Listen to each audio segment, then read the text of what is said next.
history. Not the one that we have lived, but the one we study. The history that is taught in Indian schools is not Indian history at all. It is India through the lens of Britain. Do you know that Imperial England used history as a tool for suppressing Indians? In 1868, Max Muller, the famous Indologist, wrote a letter to the Duke of Argyll. He was the then Secretary of State of India, and these words are from Muller's letter. I'm quoting, "India has been conquered once, but India must be conquered again, and the second conquest should be a conquest by education." The British custom-made Indian history to suit their purpose. We were taught that it was the invasion of Alexander that civilized us. The Shakas and the Kushans were good for the natives. The invasion of Muhammad bin Qasim, the Ghoris, the Tughlaqs, the Lodhis, the Mughals, they were all good for India. Akbar was great. What about Raja Man Singh? He was the Rajput commander of Akbar's armies. He helped Akbar the Great extend his empire. Why aren't we studying Raja Man Singh enough? Because he is an Indian and the British were not comfortable endorsing him. Now here is the question. Why are our history books still so selective? Our books mention Newton, but conveniently shrink passages on the 6th century mathematician Brahmagupta. Indians are not taught that it was one of their own who first developed numericals 1 to 9 and 0. Our history books have no mention of Vedic maths and how it inspired the world, or how the world learnt from the Hindu agricultural practices, how ancient India was the world's most favored trading nation, the influence of the Indian civilization on Southeast Asia. Also omitted from Indian history books is the Ahom dynasty. They ruled Assam for 600 years and even defeated the British. Why do our books gloss over the Cholas and the Pandyas?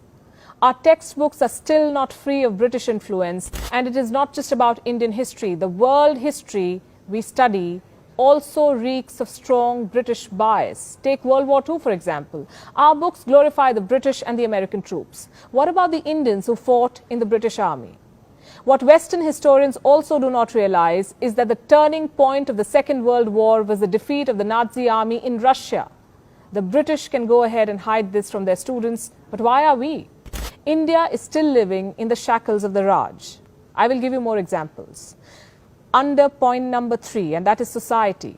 Our institutions are still living with a colonial hangover. The elected parliamentarians of independent India say aye and no when voting in the House. Those in favor may say aye. Aye. Those against may say no.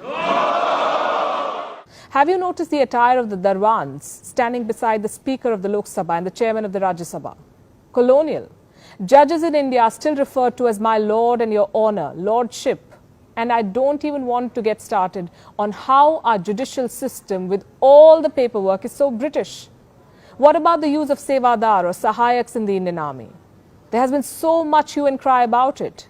The British pitted religions and ethnic groups against each other. Independent India continues to embrace that divide. We still follow the British education system, and we still do not give our children the freedom to innovate. They are enslaved by grades and test scores, the vices of the British education system. Freedom was not supposed to be a mere change of hands.